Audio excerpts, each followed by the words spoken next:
Hola mis amigos, bienvenidos a una semana más del Poder de la Enseñanza. Muchas gracias por acompañarme el día de hoy. Es un placer para mí estar con ustedes a través de las Escrituras. Una semana más de clases, una semana más de enseñanza, de aprendizaje, de disfrutar las historias, sobre todo las enseñanzas que podemos adquirir en este hermoso libro que es Doctrina y Convenios. Para mí es un placer estar con ustedes.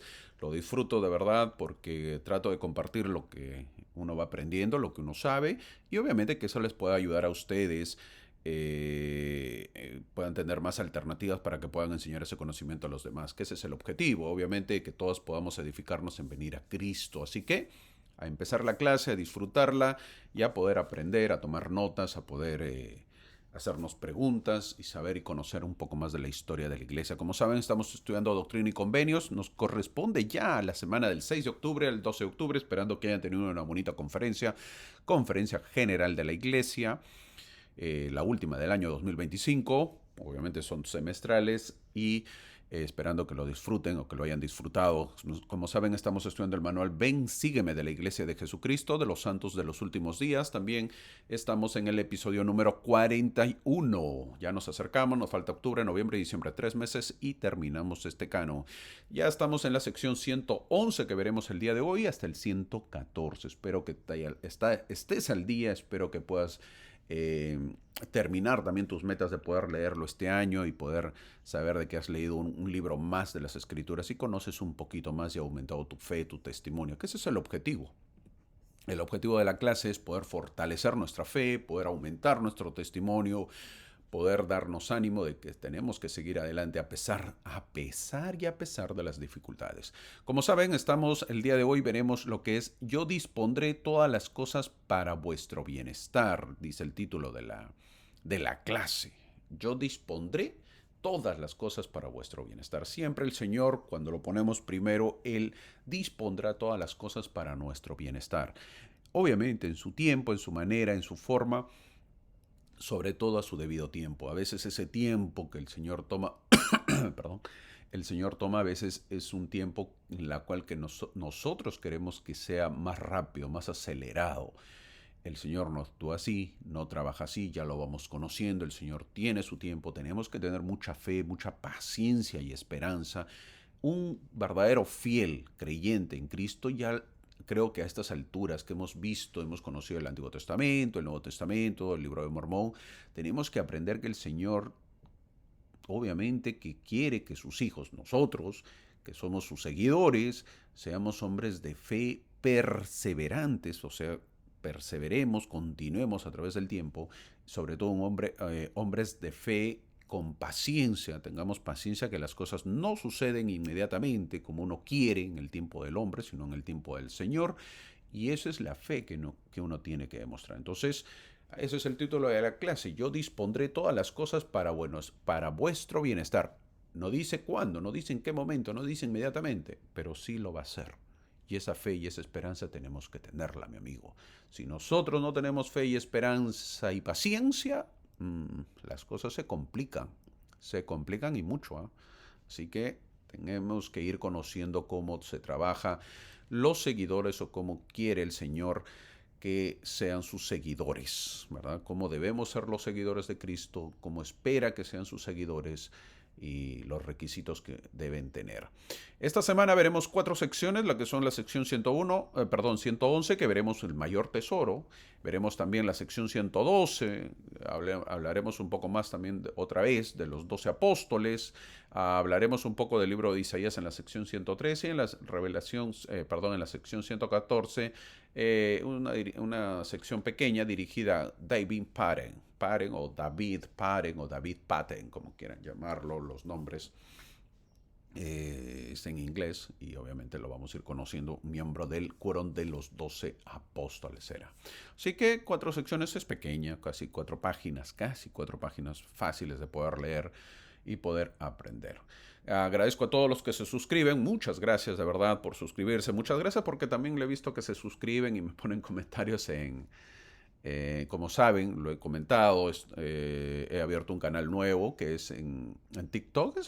son pequeños, es algo diferente a lo que es estas clases porque son mensajes breves, 40, 30, 50 segundos, mensajes brevísimos de algunos versículos con alguna pequeña enseñanza, ¿verdad? Es una pequeña enseñanza. Así que espero que les ayude, que les guste, que les sirva y pues tomen nota, algunos versículos bonitos que hay en las escrituras. Trato de coger de todos los versículos. Trato de también coger algunos mensajes, sobre todo el mensaje de esta conferencia que ha pasado, me refiero a la de abril, la de octubre todavía recién lo voy a ir poniendo en los nuevos TikToks. Pueden suscríbanse para que ahí darme seguir y obviamente van a recibir siempre esos versículos, esas frases, esos mensajes que les va a llegar y lo van a ver cada día. Y obviamente son mensajes fortalecedores, ¿verdad? Si no lo saben, el canal se llama igual que esta página, El Poder de la Enseñanza, todo junto, lo buscan y van a encontrar ahí muchos pasajes ya, porque obviamente he subido bastantes y sigo subiendo y espero que les guste, que les agrade, que lo puedan tener, márquenlo, compártanlo, porque la idea es inundar.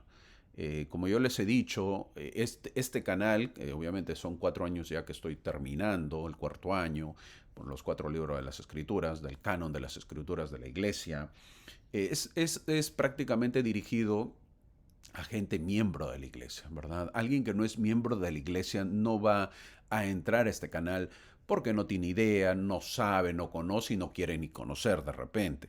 Entonces, esto está dirigido a gente que quiera, gente de la iglesia, o sea, el público objetivo de este canal es gente de la iglesia, pero gente que quiere aprender el evangelio. No es para todos. Un ejemplo, un niño de la primaria pues no entra. ¿Por qué? Porque le parece aburrido, muy largo, no entiende. Cosas así. Dentro de todo ese grupo de miembros de la iglesia, un grupo quiere aprender lo que es maestro seminario, los que son maestros de escuelas dominicales, miembros de la iglesia o maestros, lo que fuese, los llamamientos que uno tenga dentro de la iglesia, quiere aprender, entonces entra y conoce un poco más de las escrituras, entra a través del canal. Para esa gente, ese público objetivo es las clases, ¿verdad? Ahora, este canal no puede llegar a toda la gente del mundo. En primer lugar por el idioma, en segundo lugar porque la gente pues no quiere conocer. En cambio, TikTok es una plataforma open, más abierta me refiero, en el sentido de que esos mensajes están destinados para todo tipo de gente. Basta que es un mensaje espiritual. Obviamente, dentro de toda la masa de gente que son miembros y no miembros, hay gente que no le gusta la parte espiritual, pues lo pasarán por alto. Pero el algoritmo quiere decir de TikTok, los mensajes que uno ve, que va viendo, entonces se le presenta y pues la gente tendrá la opción de decir, no me gusta o si me gusta. Y si me gusta, lo veo y le doy un like o le doy el corazoncito. En TikTok es el corazoncito o dejo un comentario, eso quiere decir, y TikTok, el algoritmo quiere decir la máquina que evalúa, entonces dirá, a esta persona le gusta estos mensajes y siempre, cada vez le voy a ir presentando ese tipo de mensajes, ¿verdad? Eso, de esa manera funciona el TikTok. Ahora, si no te gusta y lo pasas de frente, obviamente que el algoritmo entiende y dice, pues no le gusta, no le presento este tipo de mensajes. De esa manera funcionan todas las tecnologías. Entonces, para un público más abierto, puede ser un público católico, miembro de otra congregación. Basta que escuche un mensaje porque pongo pasajes bíblicos, pongo pasajes espirituales. Entonces, obviamente que si te agrada un poco la parte espiritual, lo vas a ver. Puedes ver de diferentes religiones. Entonces, de esa manera, el TikTok es un poco más abierto. Los mensajes trato que sea un poco más abierto. No hablo tanto de la iglesia, sino los principios de la iglesia, eso sí, los principios que enseña Dios para todos.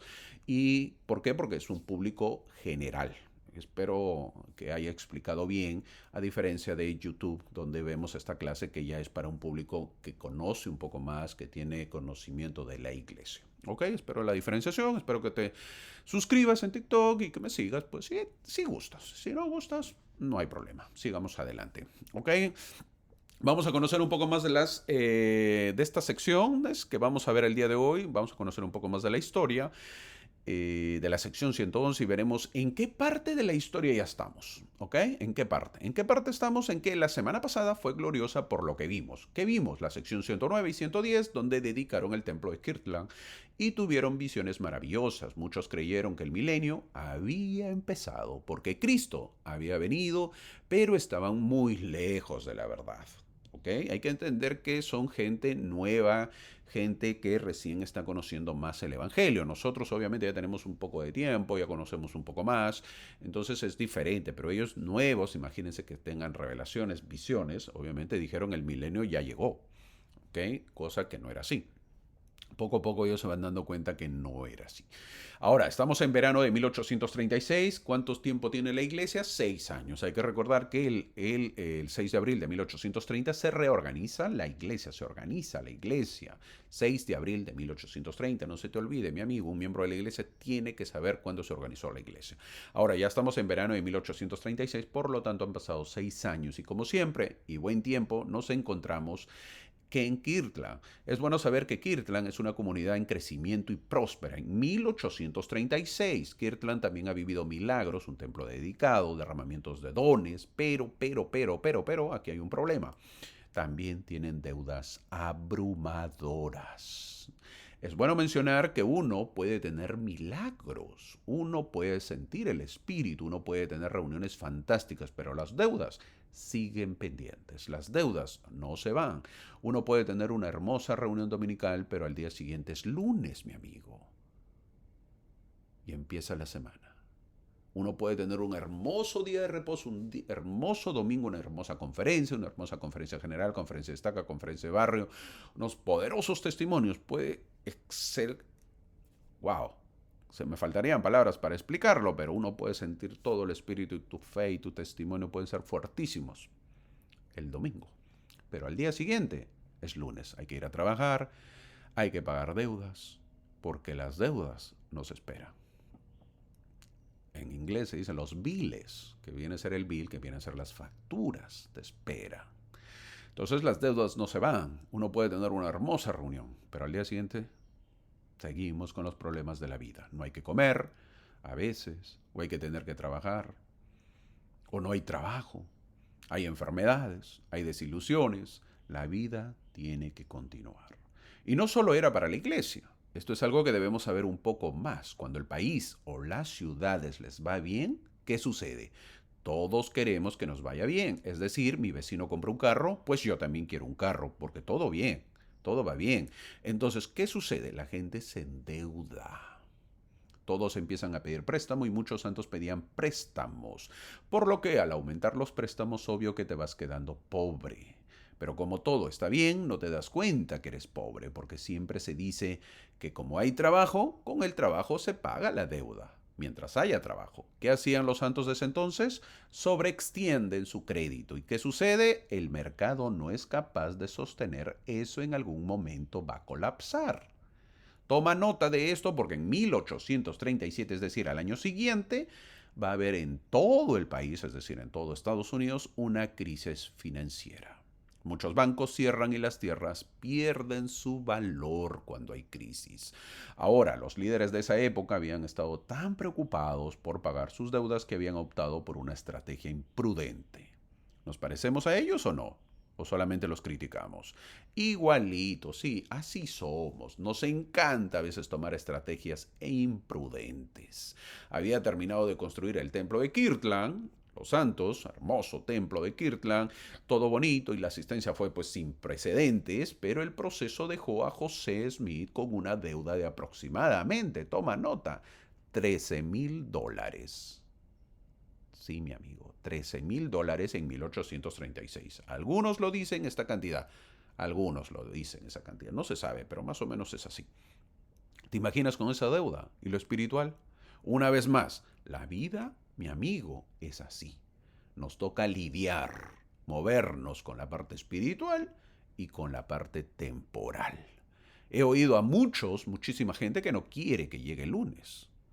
Y justamente es por eso, porque lo bonito del domingo, donde se habla de sueños, esperanza, vida milenaria, se termina y empezamos a vivir los lunes, la vida celestial, con muchos problemas.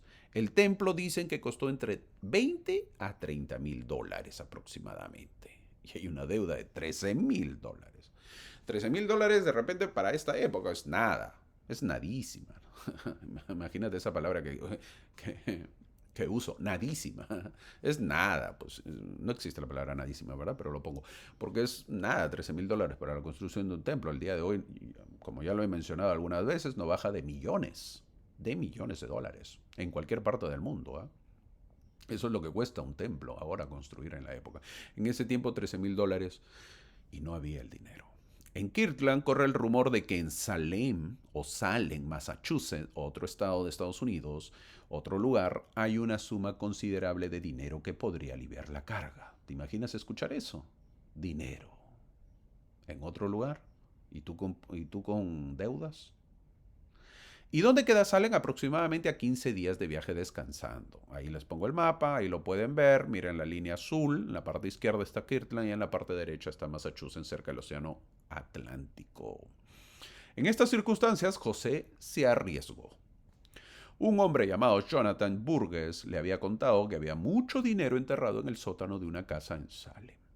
Dijo que sabía dónde estaba y que era la única persona que vivía, o él, que era la única persona que vivía o que estaba viva, él, que lo sabía. Por lo tanto, tenían que llevarlo con él para poder decirles dónde. Joseph Smith, o José Smith, su hermano Hiram Smith, Oliver Cowdery y Sidney Riddon partieron hacia Salem en julio con la intención de reunirse con Burgess, localizar la casa y con suerte pues encontrar el tesoro. ¿Fue bueno? ¿Fue correcto? Medio imprudente, te puedes decir. Sin embargo, nosotros también lo somos. Así que no hay excusas para acusar a otros cuando nosotros también somos imprudentes. ¿Cuántas veces no hemos sido imprudentes? Sobre todo en la parte económica. Llegan a una ciudad, estos buenos hermanos, estos buenos líderes, a una ciudad marítima, bulliciosa, famosa por su museo de exploradores. Había un museo que se llamaba el East India Marine Hall, cargada de historias y supersticiones. Mientras ellos oran, planifican, predican de casa en casa y hasta visitan el museo, esperan noticias del supuesto tesoro. Nunca llegó. Y entonces en Salem, el 6 de agosto de 1836, el Señor habla y nace la sección 111. Finalmente encontraron la casa, pero no estaba en venta ni en alquiler y se fueron de Salem sin poder acceder a ella. Imagínate el viaje. Y estás pobre, te vas a un sitio, llegas esperando encontrar algo y no hay nada. Más pobreza. Preguntan, ¿qué habrá dicho el Señor? ¿Te imaginas? ¿Su profeta? ¿Mi profeta yendo a ese lugar? El Señor no reprende duramente a José Smith en la sección 111. De hecho, dice que no está disgustado con el profeta, a pesar de sus locuras, con lo que se refería a un acto débil o absurdo, no altamente criminal, un acto que es incompatible con los dictados de la razón o con las reglas comunes de la prudencia. Eso sí, alto aquí. Nos preguntamos, ¿un profeta entonces cómo es? ¿Debe ser perfecto? ¿Comete errores o no? ¿Tiene debilidades o no? Y todas las preguntas las podemos responder con un sí. Todo eso es un profeta, uno igualito a nosotros con la diferencia que tiene más fe que uno y que se arrepiente o enmienda más rápido que uno. Toma nota ahí. Un profeta se parece a nosotros, con la diferencia que tiene más fe que uno y que se arrepiente o enmienda más rápido que uno. No quiere decir que no comete locuras, no comete imprudencias y no comete errores. José estaba abrumado por las deudas hasta el punto de correr riesgos imprudentes. Todos sabemos que cuando hay deudas o necesidad, tomamos muchas veces decisiones imprudentes. Si lo vemos ahora, podemos decir que el viaje a Salem fue un fracaso. ¿Y qué le dijo el Señor? Le responde que reunirá los tesoros y las almas de Salem para Sión a su debido tiempo. Es decir, aprovechemos el tiempo ya que han venido. Veamos algo positivo, dice el Señor. Ahora, también podemos decir que viajaron para investigar la posibilidad de conseguir dinero y predicar el Evangelio. Dios, sin embargo, reubica el enfoque de esta gente que ha viajado y diciendo, no estoy disgustado. tengo mucho tesoro en esta ciudad. No os preocupéis por vuestras deudas. Sed prudentes, dice el Señor. Y añade una clave profética. Hay más de un tesoro. Así dice el Señor una vez que ellos llegaron a Salem. Esta sección es conocida entonces como el mayor tesoro. Sabiendo todo lo que ha ocurrido y con estos problemas grandes de deudas que tenía, nos debemos preguntar, ¿la iglesia aprendió o no aprendió de esto? Es por eso que ahora sus arcas no tienen estos problemas. Ahora, en el año 2025, la Iglesia de Jesucristo de los Santos de los Últimos Días aprendió de esos errores, de esas imprudencias, de esas deudas que tenía. Claro que sí aprendió. Es por eso, una vez más lo recalco, sus arcas no tienen estos problemas. ¿Qué quiere decir sus arcas? Sí, pues sus ingresos, obviamente, dónde está su patrimonio de la iglesia, no tiene estos problemas. Están saneadas. Se construye el templo y uno es feliz porque sabe que no hay necesidad. ¿Te imaginas si hubiese necesidad y se dijese que se va a construir un templo en tal lugar? ¿Te imaginas la gente de ese lugar de miedo porque tiene que pagar? Tiene que poner el dinero, tiene que donar tiempo para poder construir. ¿Te imaginas el día que anunciarían el templo al contrario? Festejaríamos que no sea en nuestra ciudad, ¿verdad? Es decir, ahora imagínate tu país, ¿ok? Yo voy a poner un ejemplo, nada más. Voy a poner Venezuela, vamos a poner, Perú, para que no. Ponemos Perú, se anuncia un templo en Perú. Imagínate todos los miembros de Perú. No, porque estamos pobres. Si quieres construir un templo, no, eso indica tenemos que dar nuestro tiempo, nuestro dinero, que no tenemos, que la economía está mala. Eso sería un temor. La gente esperaría el anuncio de templo con miedo, con temor. Pero no es así. Ahora dicen templo en Bolivia y toda la gente, ¡yupi! Feliz, aplauden, se abrazan. ¡Hey! ¿En qué lugar? Sí, en mi zona. ¡Wow! ¡Qué alegría! Gracias. Nuestras oraciones fueron escuchadas. ¿Por qué? Porque sabemos que las arcas de la iglesia están saneadas, porque sabemos que no le va a pedir más a sus miembros y porque sabemos de que van a construir un hermoso templo sin costar nada a los miembros. Eso es hermoso y es bonito. Claro, porque las arcas están saneadas.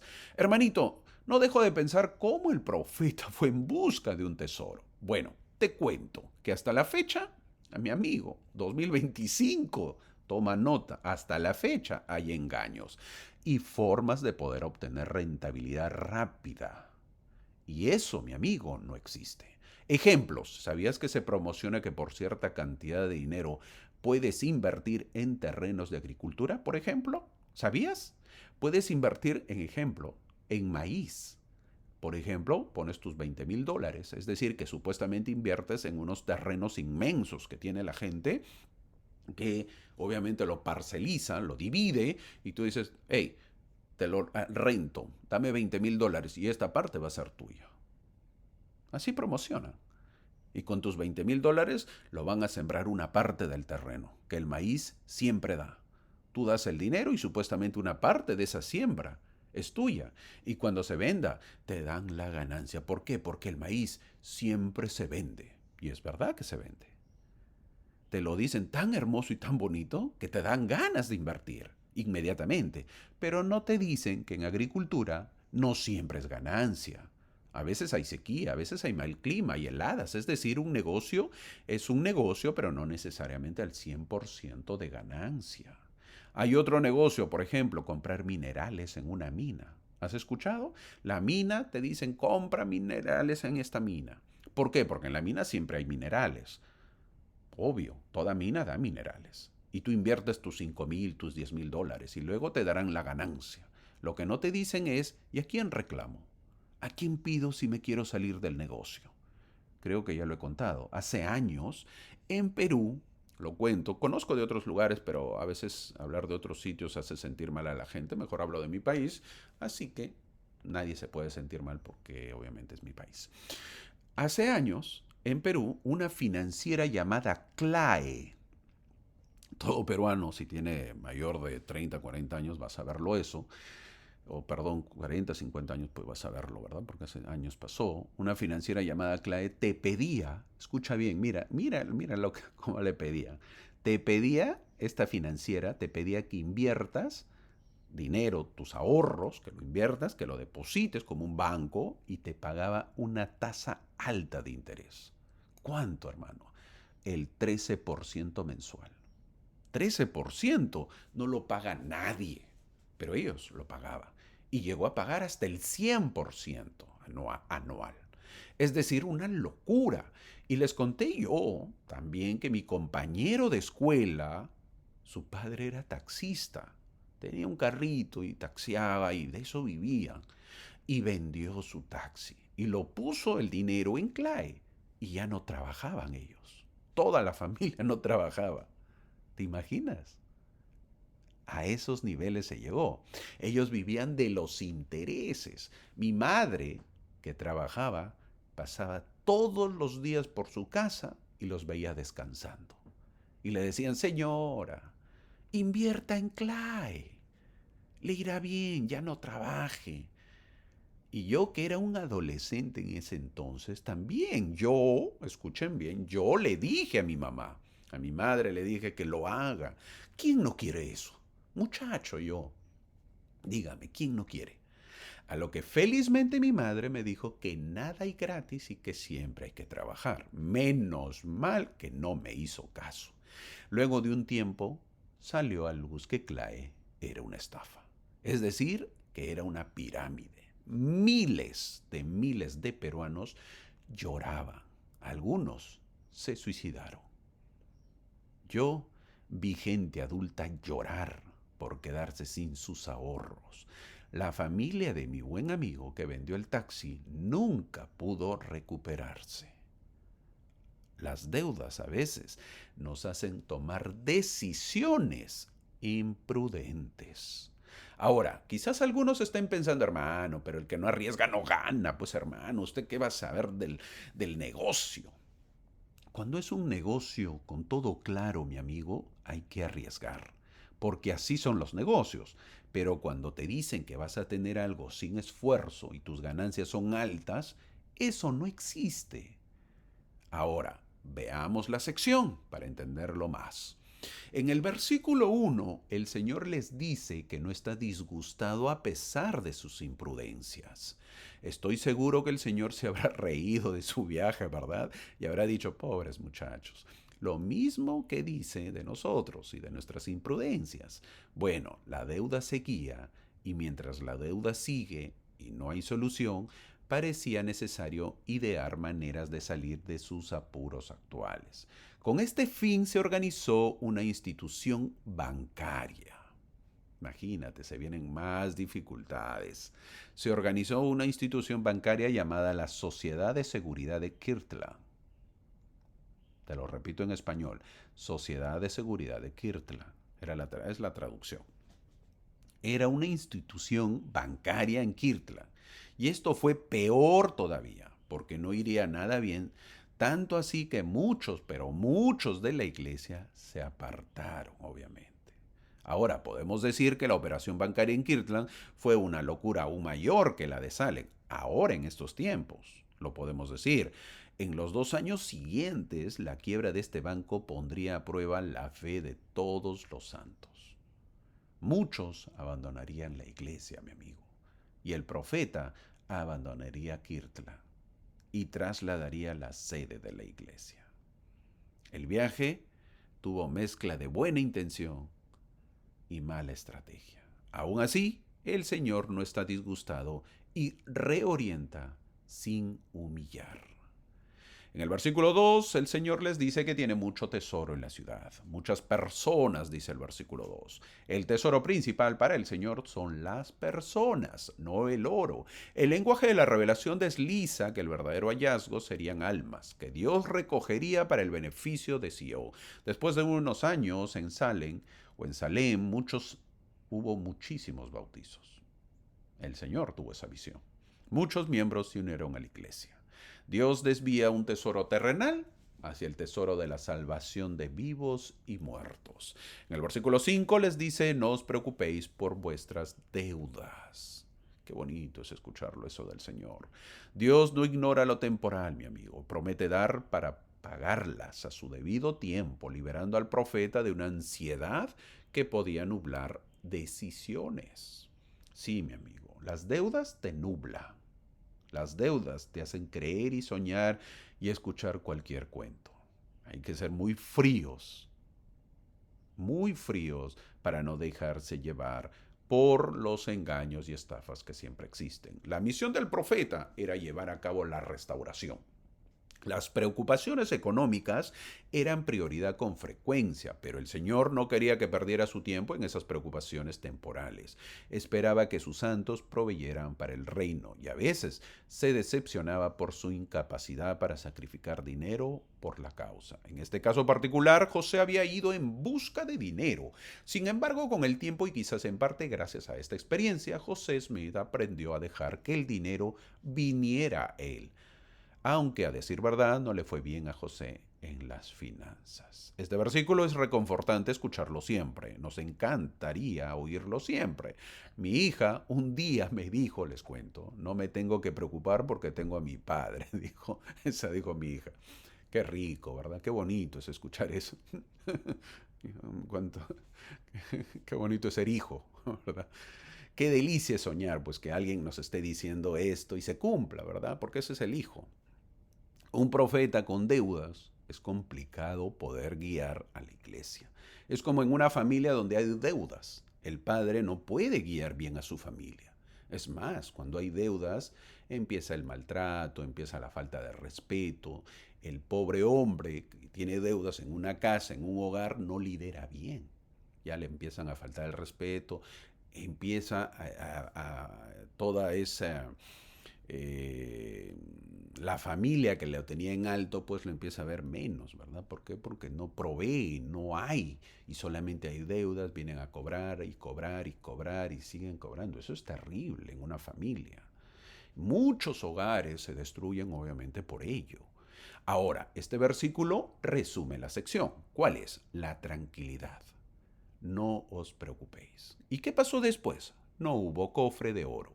Sí hubo puertas para el Evangelio. Años más tarde, ya lo mencioné ahorita, en el año 41-42, misioneros como Erastus Snow y Benjamin Winchester predicaron en Salem y se organizó una rama que llegó a decenas de miembros.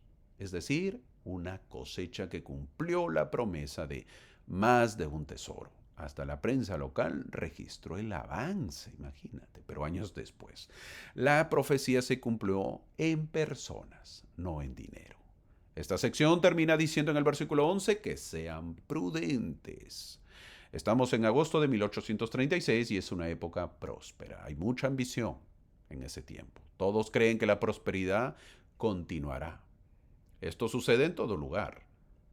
Aunque ahora ya somos un poco más discretos porque vamos aprendiendo, aunque no nos guste la economía, vamos aprendiendo de economía o tratamos de ser un poco más cautos.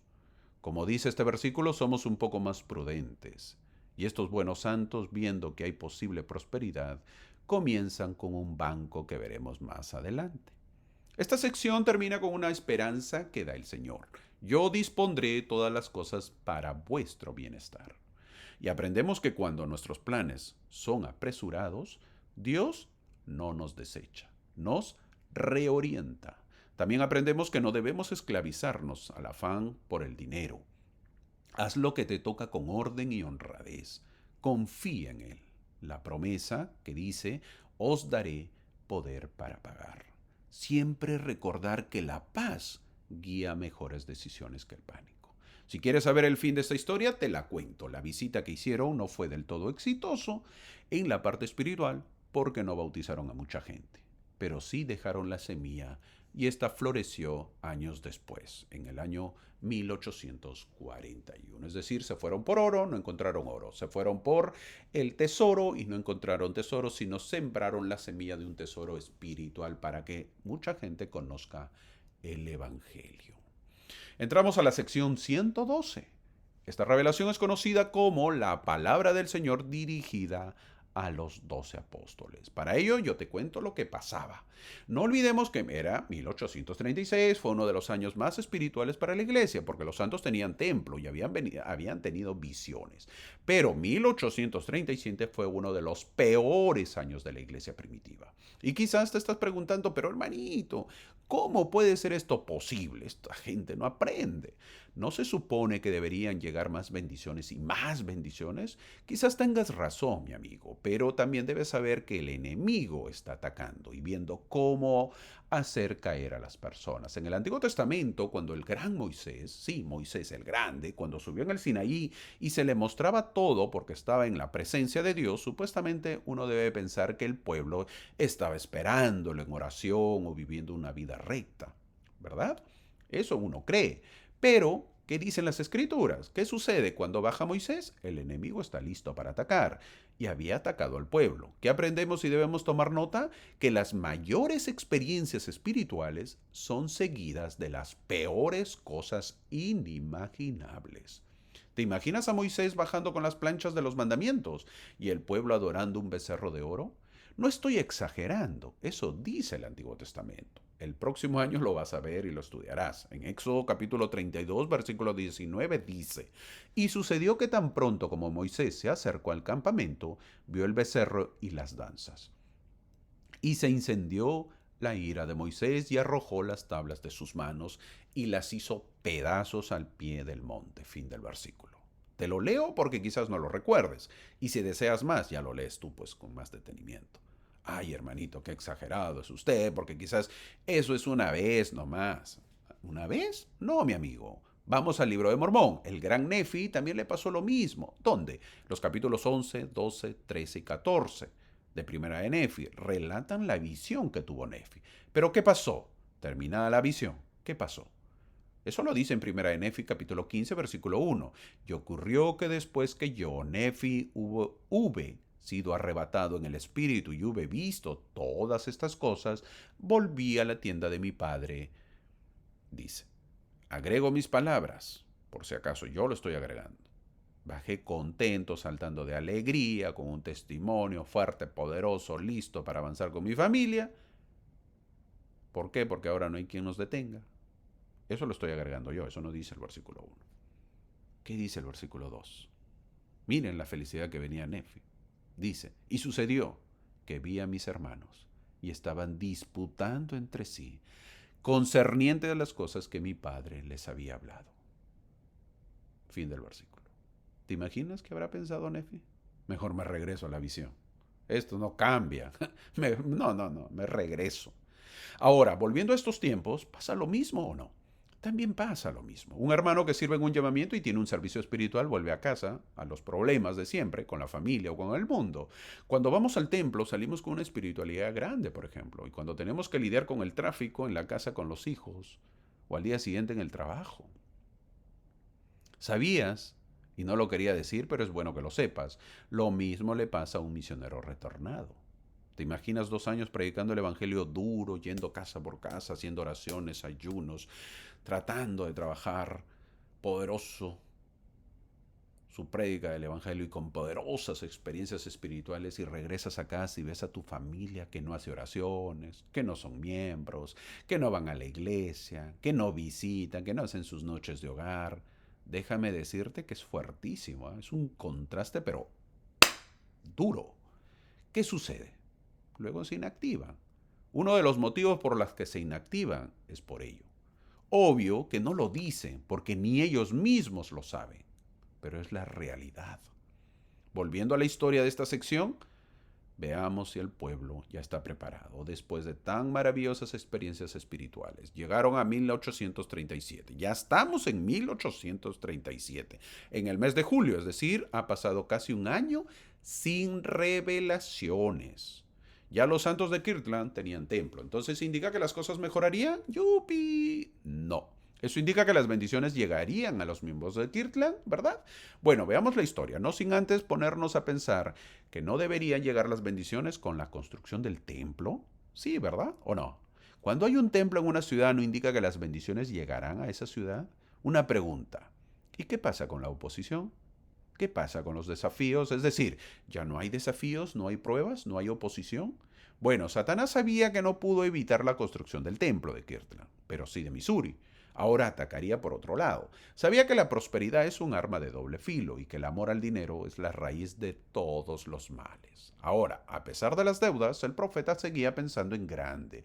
La construcción de la ciudad y del reino seguía en marcha en Kirtland. En este contexto de necesidad económica, los élderes de la iglesia idearon establecer su propia institución bancaria. ¿Y qué resultó? Resultó ser una de las peores decisiones que jamás tomaron. Una vez más, no hay historia. Ellos están haciendo historia y no hay mucho conocimiento de economía y creen que en esa época de prosperidad lo pueden hacer. Es más, en 1837 hay una crisis financiera en el país que se llegó a conocer como el pánico de 1837, dice la historia americana, por lo que es el peor momento para crear un banco en Kirtland. ¿Y cómo se le llamaría? La Sociedad de Seguridad Financiera de Kirtland. No les fue bien y muchos apostataron, muchos se apartaron de la iglesia, el pánico financiero en algunos países es un delito.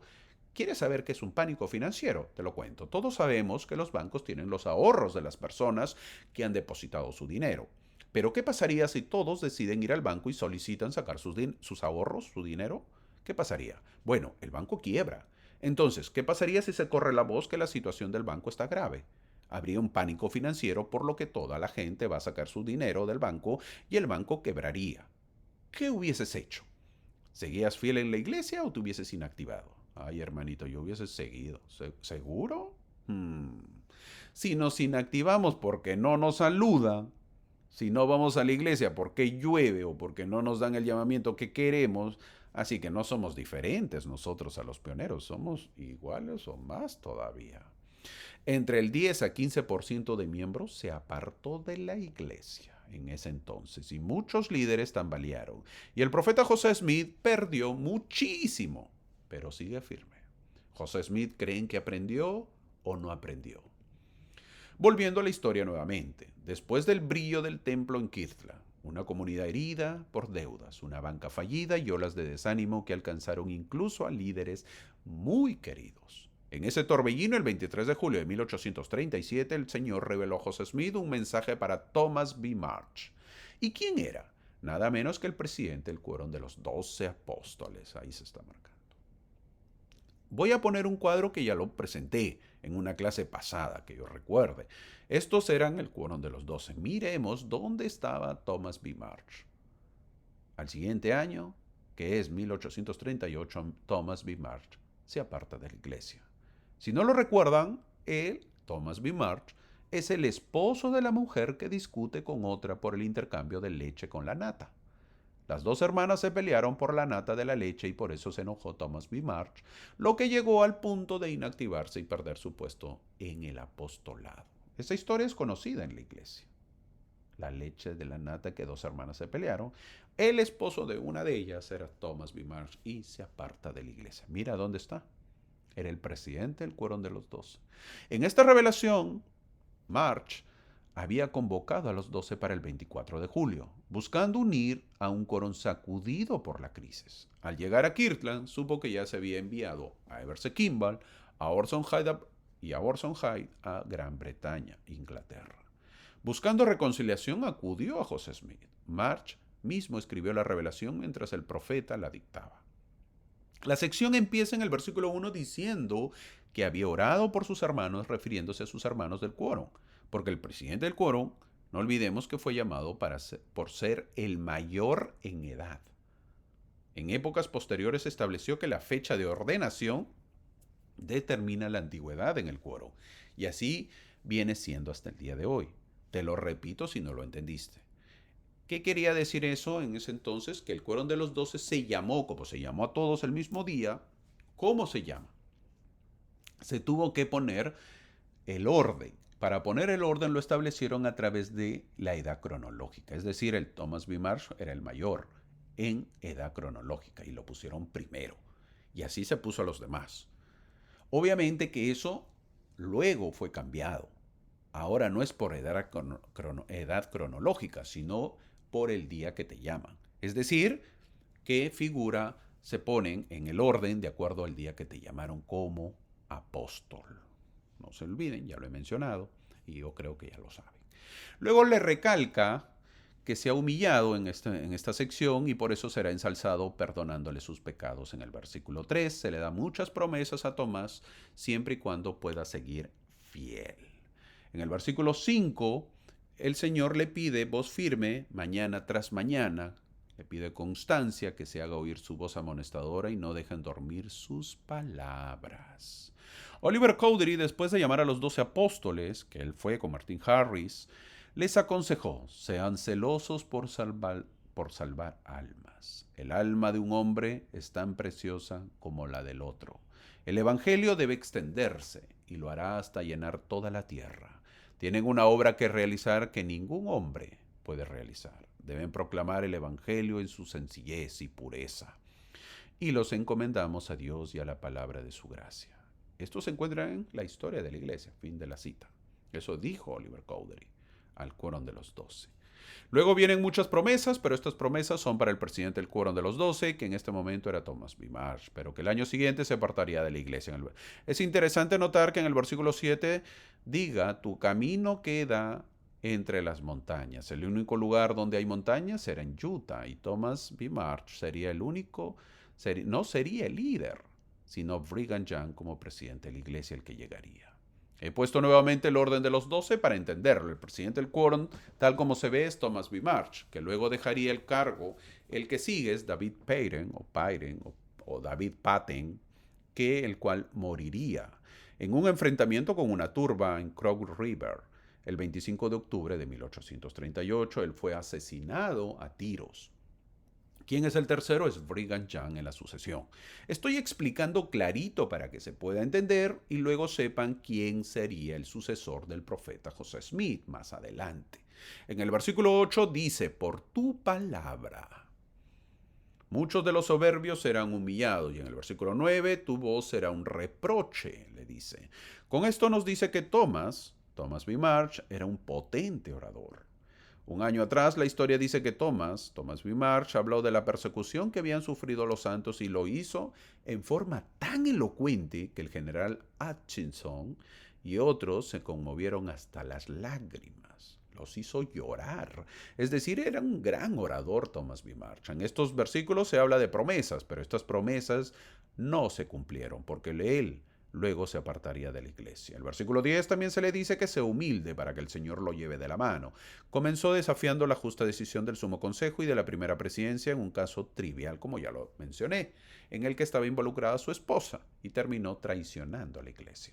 Tenemos que ser humildes, le dice en el versículo 10. No hay lugar para la arrogancia en nuestras vidas, no hay lugar para la vanidad en nuestras vidas, no hay lugar para el egoísmo en nuestras vidas. Debemos ser humildes ante el Señor. Él así lo ha declarado y si lo hacemos, Él escuchará pues nuestras oraciones, nuestras plegarias y las contestará obviamente con una bendición sobre nuestra cabeza. Luego se le manda a Tomás orar por los 12. A amonestarlos en el versículo 12 y a esperar que después de sus tentaciones y de mucha tribulación el Señor los sane si no endurecen su corazón. A la vez advierte no rebelarse contra su siervo José.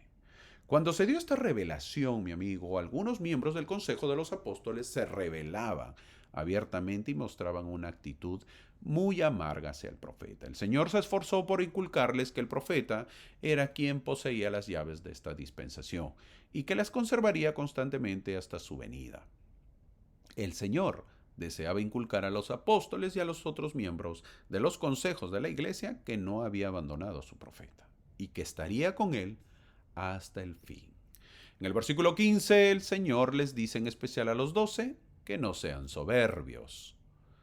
Los tiempos estaban muy tensionados, tanto que no hacían caso a los consejos del profeta. A ese nivel se llegó, por lo que se le dijo a Tomás que controle a los 12. En este versículo también se dice que las llaves que ha recibido José no le serán quitadas hasta que el Señor venga. Tenemos que saber que José Smith es el profeta de la restauración del Evangelio. José Smith está a la cabeza de la dispensación del cumplimiento de los tiempos. Antes de la segunda venida del Hijo de Dios, el profeta José Smith tenía las llaves de esta dispensación y esas llaves nunca le serán quitadas. El Señor en el versículo 16 confirma a Thomas B. Marsh con las llaves en lo que concierne a los 12, para abrir puertas donde el profeta y la primera presidencia no pudieran ir. Esta promesa es para el presidente del quórum de los 12 y sigue hasta la fecha. Luego el Señor dice en los versículos 24 al 26 que su venganza vendrá primero sobre los de su casa. Es decir, vendrá primero sobre los de la iglesia que no están limpios y puros. Es verdad que no será quitada Sión, pero si Sión peca, el Señor lo castigará hasta que se purifique ante él. El versículo 26 es claro. Dice, los que habéis profesado conocer mi nombre y habéis blasfemado en contra de mí, dice el versículo 26. Algunos dentro de la iglesia abiertamente, o quizás mucho peor, en la oscuridad del anonimato, reprochan a sus líderes en los barrios, las estacas y en la iglesia. Tengamos cuidado, porque son los líderes de la iglesia y estamos reprochando la revelación por la que fueron llamados. Pero en este versículo también se dice que blasfemaron en medio de su casa. Te cuento lo sucedido. Para promover la obra y probablemente para evitar problemas, el 26 de julio, es decir, 3 días después, José partió de Kirtland con Hiram Smith, Sidney Rigdon, David Patten y Thomas B. Marsh. ¿A dónde? Rumbo a Canadá. Su ausencia dio vía libre a los disidentes en Kirtland, rompiendo la calma del mes anterior.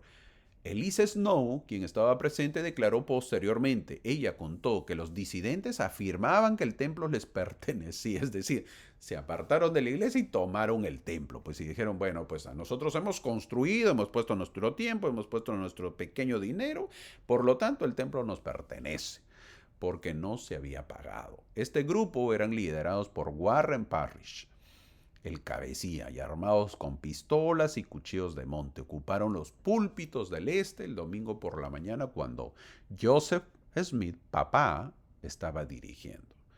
Un usurpador comenzó a abuchear al orador y Smith, papá, le dijo que esperara su turno. Ante esto, Parrish, el apóstol John Boynton, el que estaba en el puesto número 11, y otros sacaron sus pistolas y cuchillos. El apóstol Boynton comenzó o amenazó con volarle la cabeza al primero que se atreviera a ponerle las manos encima.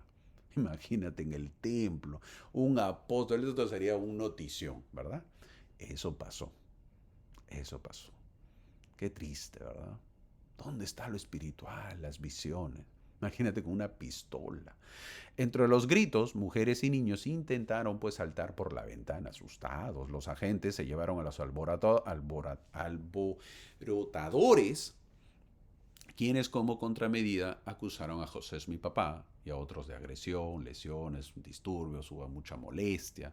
¿Te imaginas cómo estaba el escenario en esos tiempos? Ahora, ¿y qué pasó cuando regresó José Smith? Sin embargo, tras su regreso de Canadá, José celebró una conferencia donde se presentó a los líderes de la iglesia para un voto de sostenimiento. Y José se presentó ante los miembros. Él y la primera presidencia fueron sostenidos por unanimidad. Y 3 disidentes que fueron sacados fueron excluidos de los 12. El domingo siguiente, los 3 hablaron en la reunión, confesaron sus pecados y fueron perdonados. Pregunta, ¿los perdonarías? Fueron restaurados a la plena comunión y reelegidos en sus cargos anteriores. José no les temió y les perdonó rápidamente. Los 3 hermanos administraron la Santa Cena en la congregación. Lo cuento para conocer cómo eran los santos pioneros y cómo era el carácter de José con los demás. Ay, hermano, yo no lo hubiera perdonado. Pues José Smith era diferente. En el versículo 30 también se habla del poder de este sacerdocio que se dio a los 12 y la primera presidencia. Una vez más, si todos hubiesen seguido, tal como se llamó al inicio, Thomas B. Marsh hubiese sido el sucesor a la muerte del profeta José Smith. Esto aplica hasta el día de hoy, es decir, el profeta tiene que ser el apóstol de mayor antigüedad en el cargo, no de edad. El mensaje de esta sección es muy clara. Y lo dice en el versículo 33. Purificad vuestro corazón y vuestros vestidos. Tenemos que predicar, tenemos que trabajar en el reino, tenemos que sostener a nuestros líderes, tenemos que ayudar en la obra y llevarnos bien con los demás. Antes de pasar a la siguiente sección, me gustaría contar un poquito más de este buen hombre llamado Thomas B. Marsh, para que lo conozcan y para que sepan lo sucedido. ¿Ok? En septiembre de 1857, es decir, 20 años más, Brigham Young era ya el presidente de la iglesia. Viajamos al futuro, 20 años más. Y estaba dirigiendo una reunión en la que se presentó a la congregación a un hombre que parecía viejo, enfermo y cansado de la vida. El presidente Brigham Young dijo a la congregación: el hermano Thomas B. Marsh, expresidente del Quórum de los 12 Apóstoles, se encuentra ahora entre nosotros tras una ausencia de casi 19 años. Hoy presta declaración y desea dirigirse a la congregación. Él vino a mi oficina y quiso saber si yo podía reconciliarme con él, y si podría haber una reconciliación entre él y la iglesia del Dios viviente. Reflexionó un momento y dijo: estoy reconciliado con la iglesia, pero quiero saber si la iglesia puede reconciliarse conmigo. Está aquí, dijo el presidente Young, y quiero que diga lo que desee. Hermanos, les presento al hermano Thomas B. Marsh. Cuando se organizó el Quórum de los 12, fue nombrado presidente. ¿Te imaginas? 19 años se apartó. Volvió. El hermano Thomas B. Marsh subió al púlpito. Este hombre, quien fue nombrado el primer presidente del Consejo de los 12 Apóstoles, y a quien el Señor le había hablado de manera tan maravillosa como consta en la sección 112 de Doctrina y Convenios, que deseo que lo lean. Dijo él a la congregación: no sé si podré lograr que toda esta vasta congregación me oiga y entienda. Mi voz nunca fue muy fuerte, pero se ha debilitado mucho en los últimos años por la vara aflictiva de Jehová. Me amó demasiado como para dejarme ir sin azotarme. He visto la mano del Señor en el castigo que he recibido. He visto y sabido que ha demostrado su amor por mí, porque si no le hubiera importado, no me habría tomado del brazo, ni me habría dado semejante zarandeo. Si hay entre este pueblo alguno que alguna vez apostate y haga lo que yo he hecho, prepárese para una buena paliza, si son como el Señor los ama.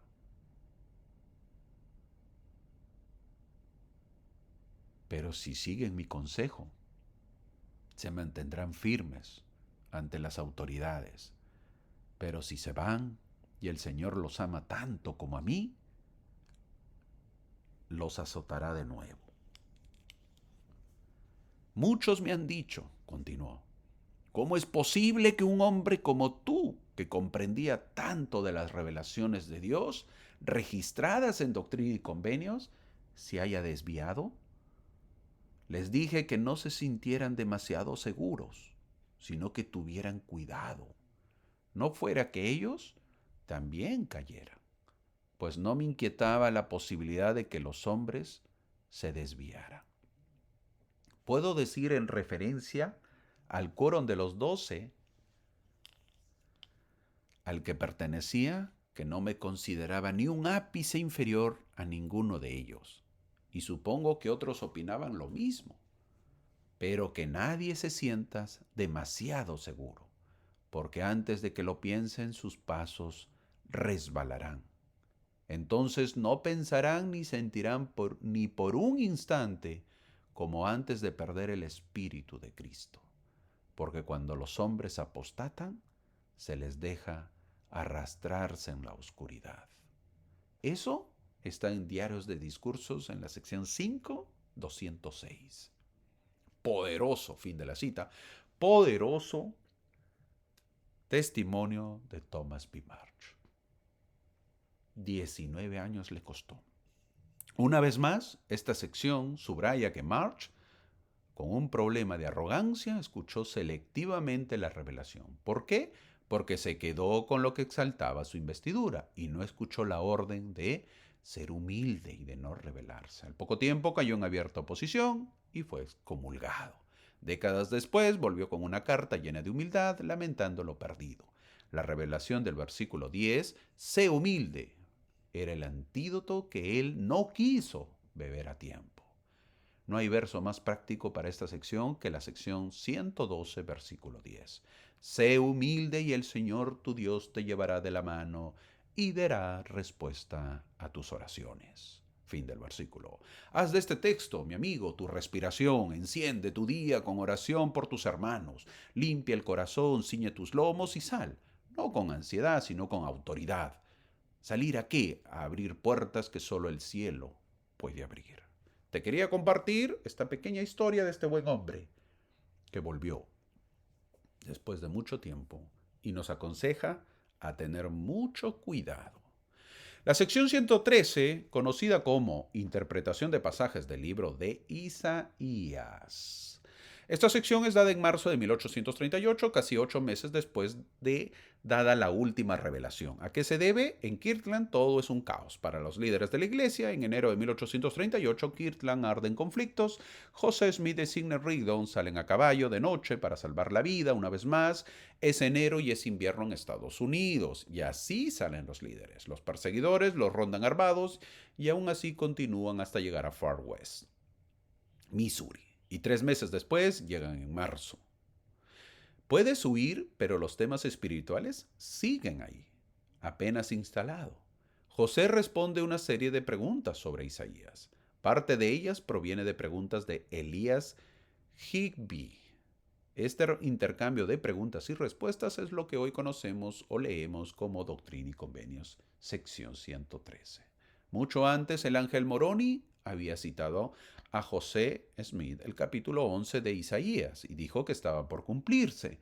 Con los años, José fue viendo cómo esas profecías se entrelazaban con su misión: reunir a Israel, restaurar llaves y sacerdocio y levantar un estandarte en los últimos días. El profeta contó en su diario: el clima era extremadamente frío y a veces nos vimos obligados a escondernos en nuestras carretas para eludir a nuestros perseguidores, quienes continuaron su persecución a más de 300 kilómetros de Kirtland, armados con pistolas y fusiles, buscando nuestra vida. Fin del versículo, fin de la cita que da José Smith. ¿Te imaginas? Ellos salen de ahí y obviamente la gente los sigue. Ahora, entrando a la sección 113, deberíamos agradecer a Elias Higbee, de quien no sabemos más, pero le agradecemos por preguntar, por sus buenas preguntas, ya que debido a sus preguntas se dio esta sección. Las preguntas son con respecto al capítulo 11 y el capítulo 52 de Isaías. Esta sección empieza con una pregunta: ¿quién es el tronco de Isaí? Y dice que es Cristo en el versículo 1. Es decir, del linaje de David, hijo de Isaí. Esta sección sirve para recalcar que los pioneros no entienden lo que está pasando. El versículo 3 pregunta: ¿y quién es la vara que saldrá del tronco de Isaí? Y la respuesta está en el versículo 4, que es un siervo y el siervo es José Smith.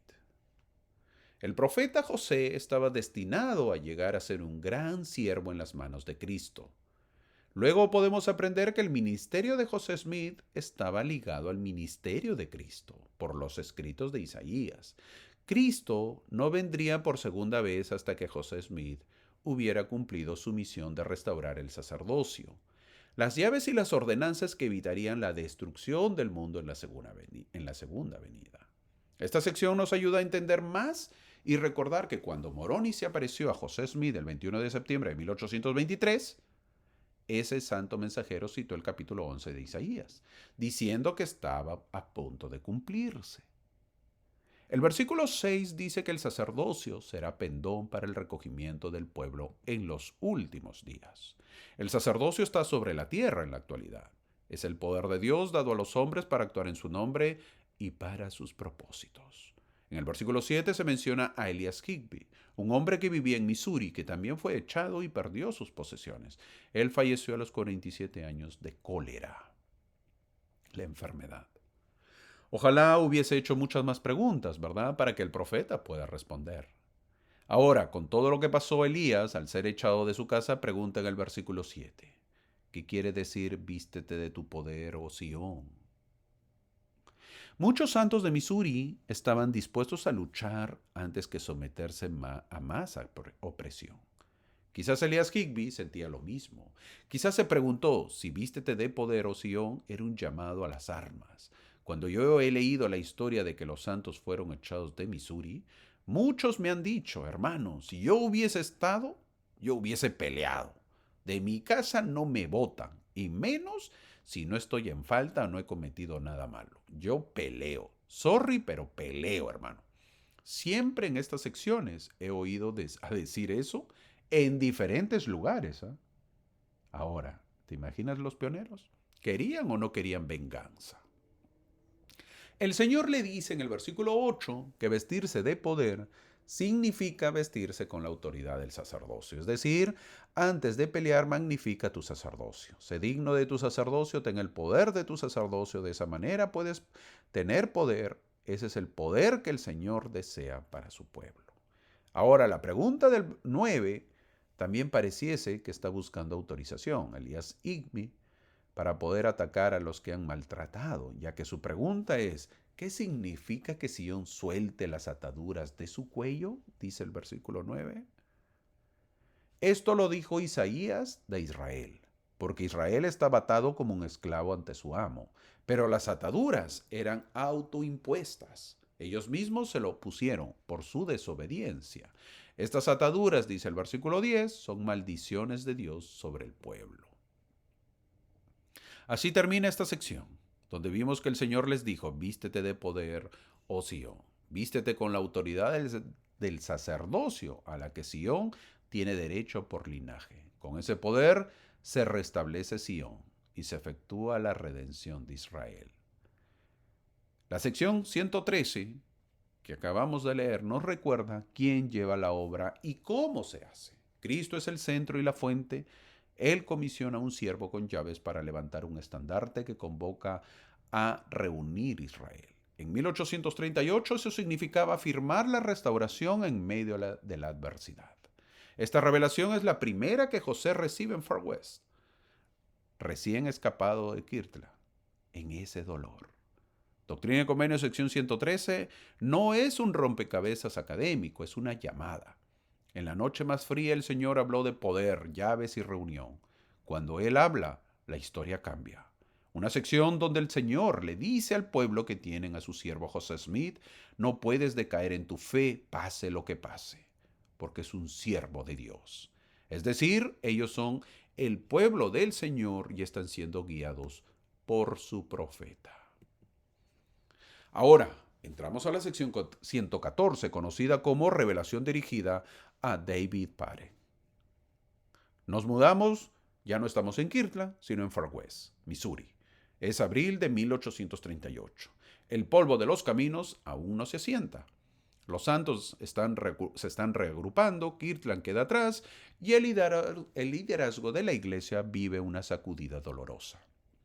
En cuestión de días, viejos amigos y testigos del libro de Mormón han sido disciplinados o excomulgados. La obra parece un barco en la tormenta. En ese ambiente con tensión creciente y rumores de violencia, un apóstol alto, directo, valiente, David Pare, apodado por los santos, el capitán, no temáis, así lo apodaron.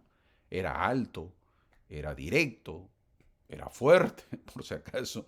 David Pare no era cualquiera. Y la revelación está dirigida a él. Él se acerca al profeta en busca de una palabra del cielo. Y la palabra llega. Es breve y certera.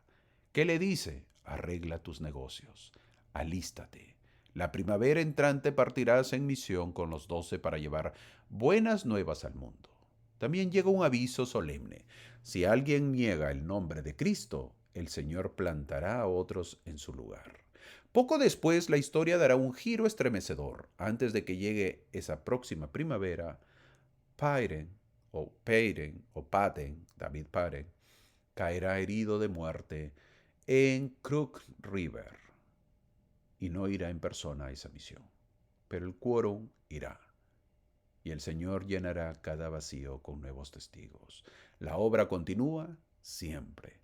Antes de analizar esta sección es bueno conocer más de la historia que pasaba. Ahora el profeta estaba en Missouri el 14 de marzo de 1838. ¿Y qué ha pasado? Te cuento. El 5 de febrero de 1838 en Far West, Missouri, la presidencia de la iglesia de Missouri, que eran David Whitmer, William Phelps y John Whitmer, fueron destituidos de sus cargos por malversación de fondos de la iglesia. Durante el proceso, David Parent, que estaba en Missouri, habló con gran fervor contra la presidencia y a favor de José Smith, y afirmó que los lobos a los que alude en su carta eran los disidentes de Kirtland. No me digas que te has olvidado quién es David Whitmer. He mencionado. Sí, ahorita lo mencioné. David Whitmer, William Phelps y John Whitmer fueron destituidos. ¿Y quién es David Whitmer o David Whitmer? ¿Te has olvidado? No, pues no me hagas eso, mi amigo. Un miembro de la iglesia que sigue mis clases tiene que recordarlo. Pero si no lo recuerdas, yo te lo voy a recordar. Solo porque eres mi seguidor, te lo cuento. Es uno de los 3 testigos del Libro de Mormón. Es decir, no es cualquiera. Él vio las planchas y el ángel Moroni. Ahora, ellos fueron echados de Missouri porque los registros dicen que ellos tenían muchas tierras. Es decir, se hicieron de tierras en la distribución. Y al excomulgarlos, los sacaron para que no se queden con sus tierras. Y ellos, muy enojados, se unieron a otro bando. Fue una guerra entre los mismos miembros, ¿te imaginas? El 6 al 9 de febrero de 1838, ¿qué pasó? Las decisiones del Sumo Consejo fueron ratificadas por votación general de los miembros. El comité de toda la iglesia en Sion, en asamblea general, decidió que ellos sean sacados. El 29 de marzo de 1838, José Smith escribió una carta aprobando las secciones del consejo antes mencionado. Las dificultades de la iglesia se habían resuelto antes de mi llegada, gracias a un juicioso sumo consejo, con Thomas B. March y David Parent, quienes actuaron como presidentes de la iglesia de Sion, nombrados por la voz del consejo y la iglesia.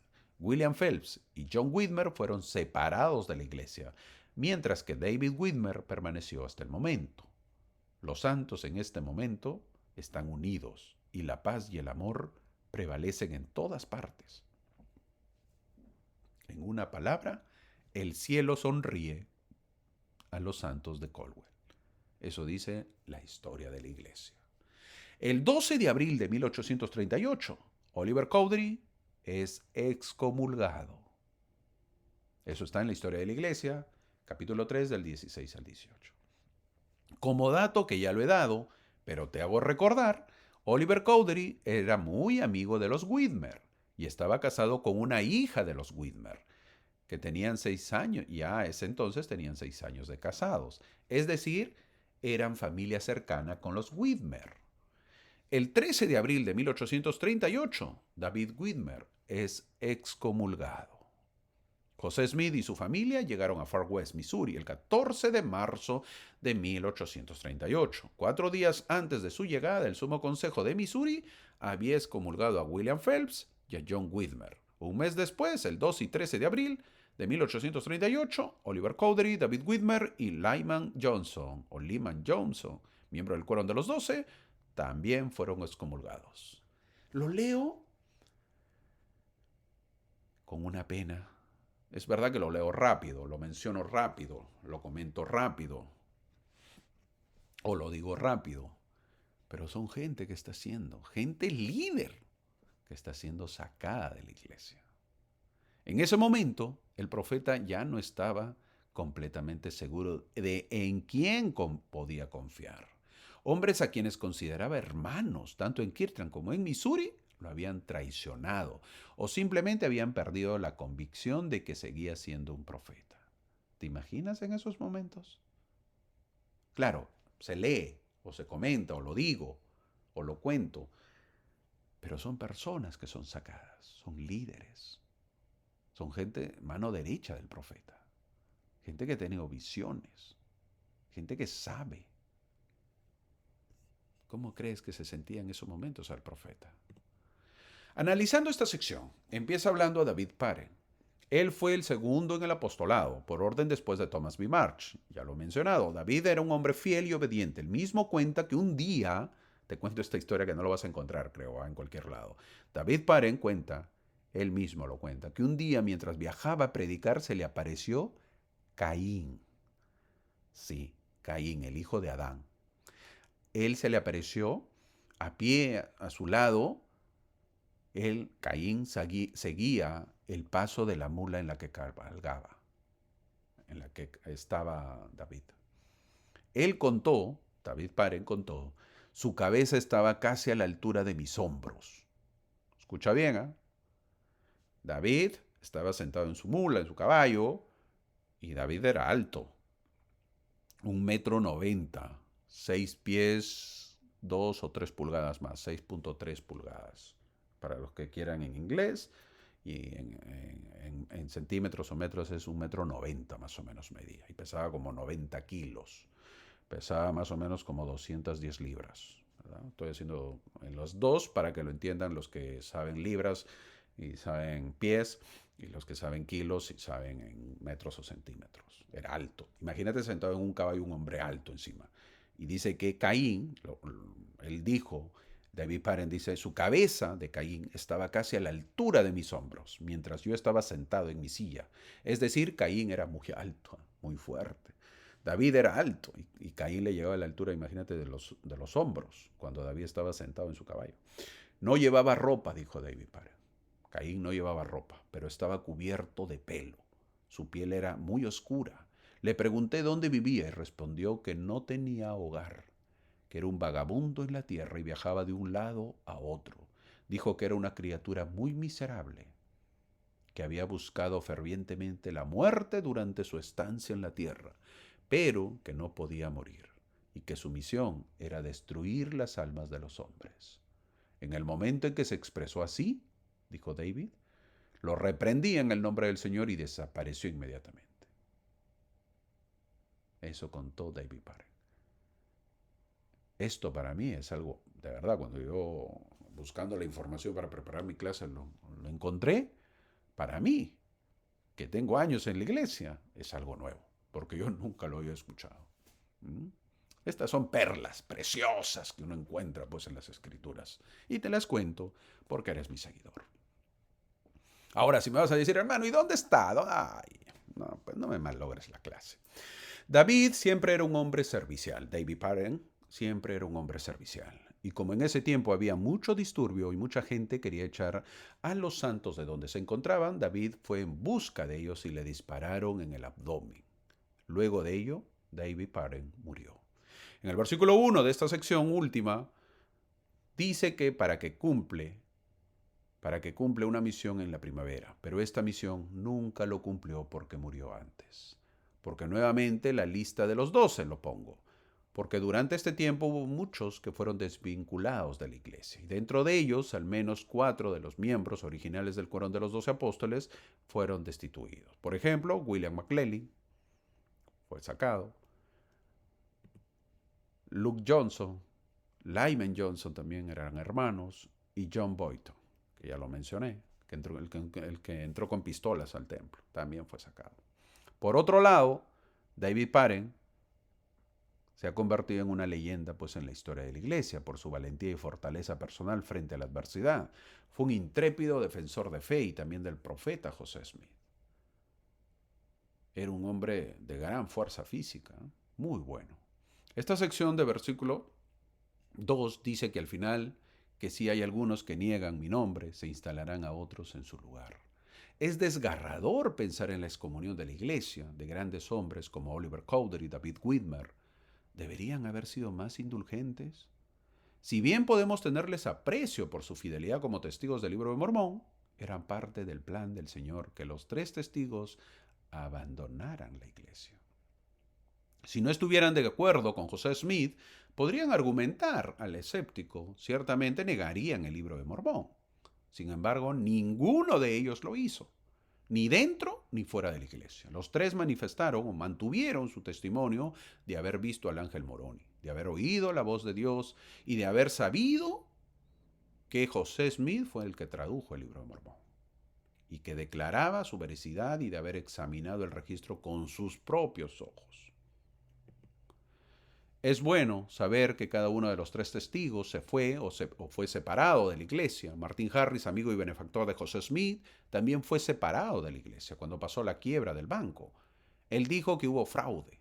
Oliver Cowdery, quien escribió casi todo el libro de Mormón, según lo dictaba José, era presidente auxiliar de la iglesia. Oliver fue capaz, inteligente, erudito, perdido en la apostasía. David Widmer, quien junto con José y Oliver vio a un ángel que sostenía las planchas y oyó la voz de Dios hablando desde los cielos. David Widmer y José Smith habían residido en la misma casa o habían vivido en la misma casa durante meses. Que alguno de estos tres amigos personales, compañeros testigos, abandonara la fe y rechazara el llamamiento profético de José, habría sido angustioso. Pero qué difícil fue perder a los tres. De los 8 testigos, la mitad apostató. Algunos renunciaron abiertamente a José Smith. Al revisar los nombres del quórum de los 12 original, seleccionado en 1835, no menos de la mitad se fue, apostató. Algunos se fueron brevemente y luego regresaron arrepentidos. Otros nunca regresaron.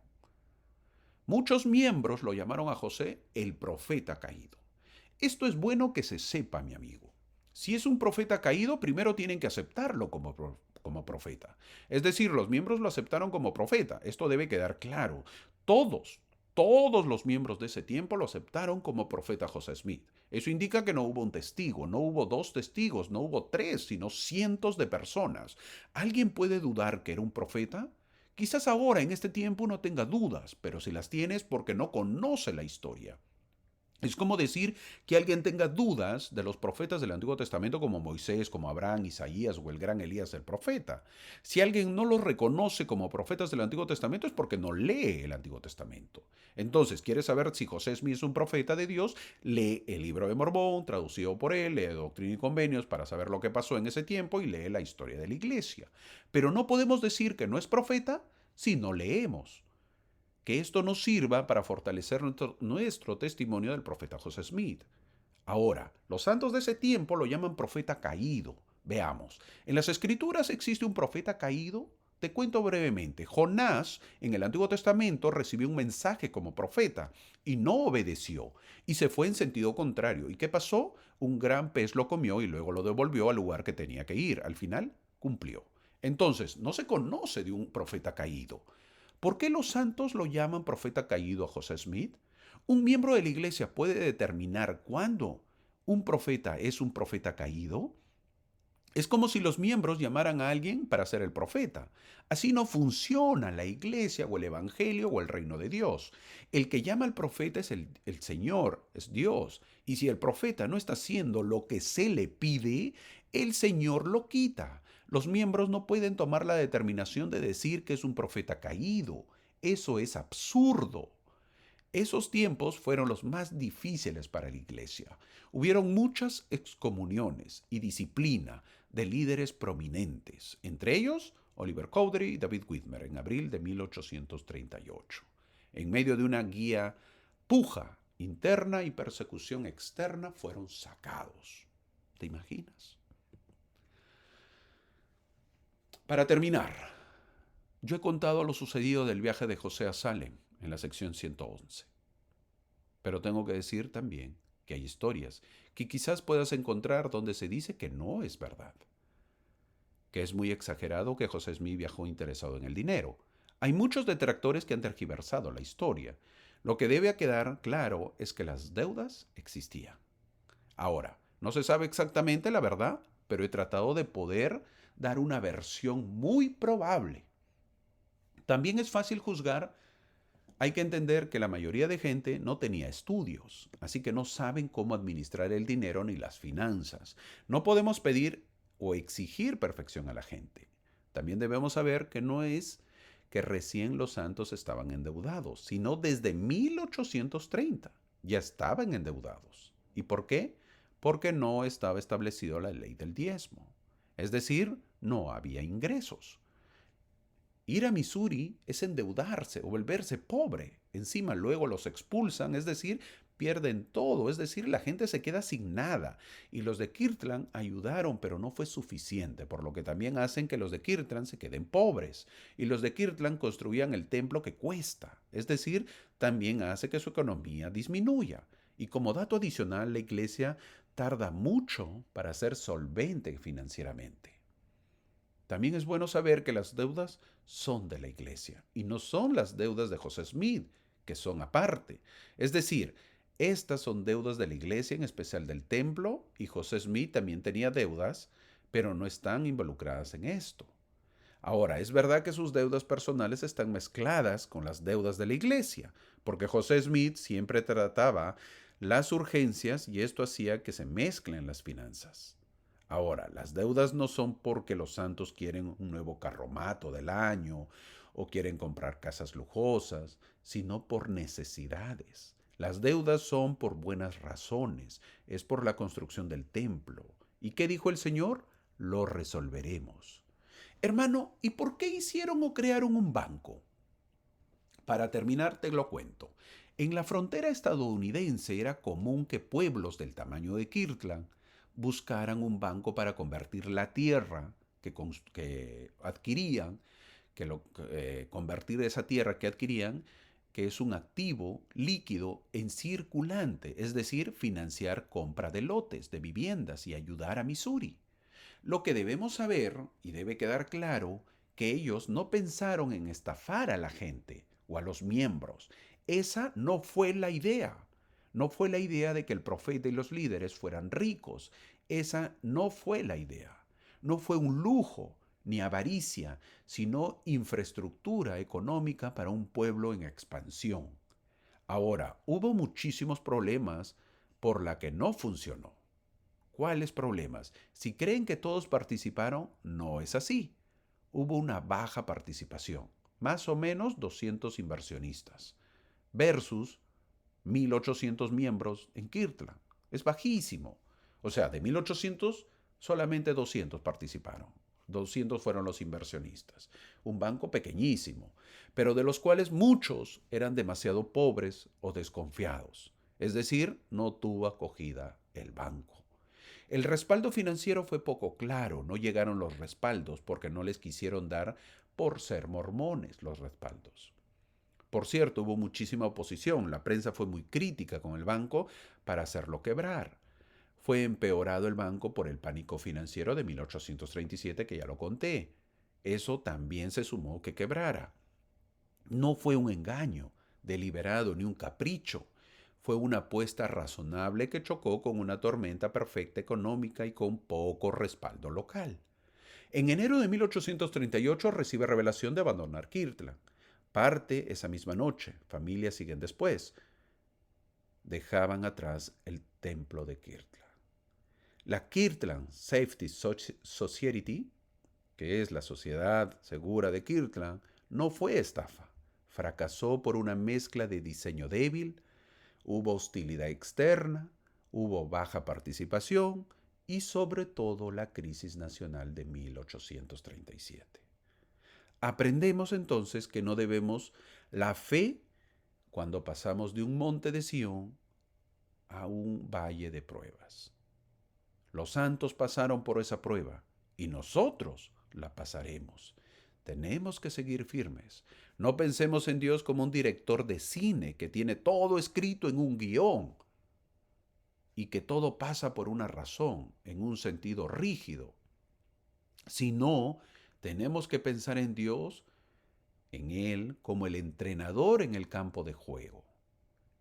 El entrenador puede trazar la jugada perfecta, pero si el jugador falla, si el rival intercepta o si algo sale mal, el entrenador no dice, así estaba en el libreto. No, él adapta la jugada, cambia la estrategia y busca otra manera de avanzar. Así es Dios con nosotros. No somos marionetas, tenemos albedrío. Y aun cuando erramos, el Señor reacomoda las jugadas para que todo pueda obrar en nuestro bien. Grandes enseñanzas porque ahora la iglesia sigue avanzando y nosotros somos parte de ella. Poderosa clase donde hemos aprendido un poco de economía, un poco de deudas, un poco de fe, un poco de saber que el Señor nos estima, nos ama, que el Señor ha dado su templos, que cuestan miles, que cuestan mucho dinero, para que podamos asistir, para que podamos hacer convenios, que nuestra fe no falte, mi amigo, que podamos seguir firmes, que avancemos poco a poco. Escuchaste esta clase, quizás te ayudó en tu vida, pero las deudas siguen. Sí, hay que seguir trabajando, hay que seguir lidiando con el esposo, con la esposa, con los hijos, hay que seguir lidiando buscando trabajo, hay que seguir orando para encontrar un buen trabajo, hay que seguir orando para que nos vaya bien en casa, con las enfermedades, con nuestras familias. La vida continúa, que nuestra fe no falte, que tengas una hermosa semana. Muchas gracias por acompañarme.